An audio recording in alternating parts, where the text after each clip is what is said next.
Like, how could this kind of experience actually be true?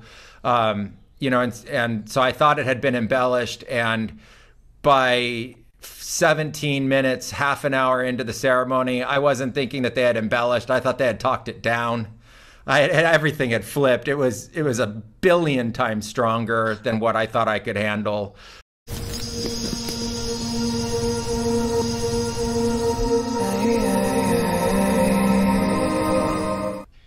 You know, it's so fascinating because back then there wouldn't have been really anything to gauge on what you were walking into, right?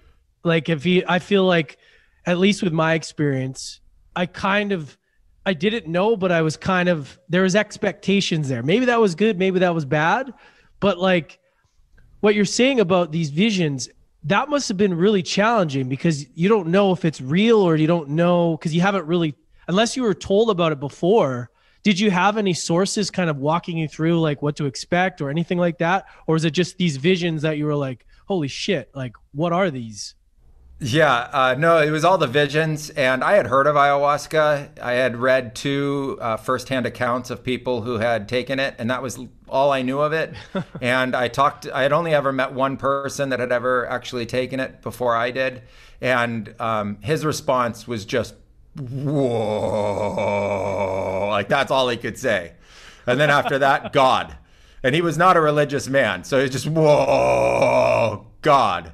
And that's all I got. I mean, that was literally all I had to go on. And so when I sat down, with the first medicine man to drink ayahuasca, in my case, we went out into the forest, we collected it, we made an area in the forest, a little clearing, I mean, very small, like tiny little clearing. We built a fire there. We cooked the ayahuasca literally in that clearing.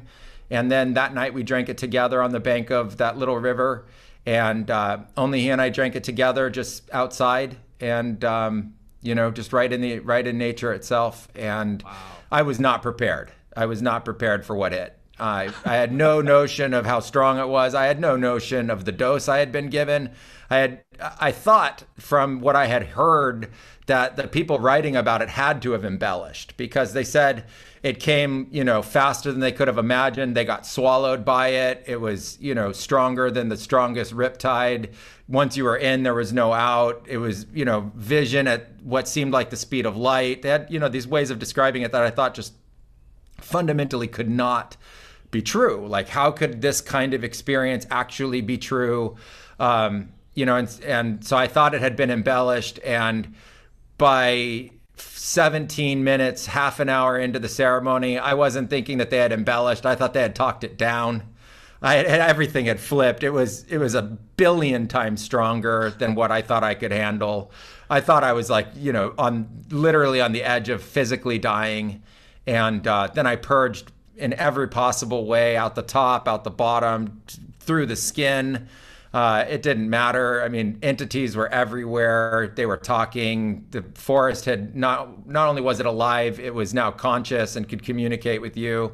It was just buck wild. I mean, it was by far the most intense experience I had had in my life up until that moment. And it was a truly defining moment. I was taken through an entire life recapitulation. Like, life had been broken down to fragments smaller than a nanosecond.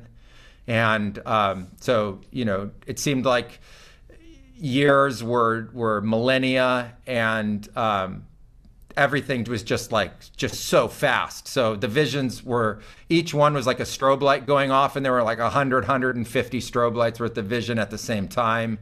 The brain couldn't keep up. Every time it couldn't keep up, it would just cause vomiting. And then it would all start over again in another wave.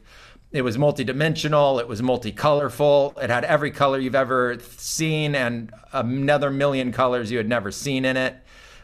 Inside all of that color and all of these like sacred geometry, changing geometric patterns that literally shook with the shaman and the entire forest at the same time. Like, that interconnectedness of nature was something that I had never experienced before and couldn't articulate at the time. And I was just overwhelmed, Mm-hmm. And then at the end of it, I was told I had found my apprenticeship and that I would stay. And that was the last vision I had. And I thought, this is insane. There's no way. How am I going to live out here? How am I going to live I mean, they didn't even have the term off grid then, right? Like this was without inhabitants. This was beyond people in the forest, and I was supposed to ultimately live there and and train. And so, there was literally nothing to go on, and I found myself in the middle of that first ceremony, and it literally was just survive it, just get out the other side. Mm.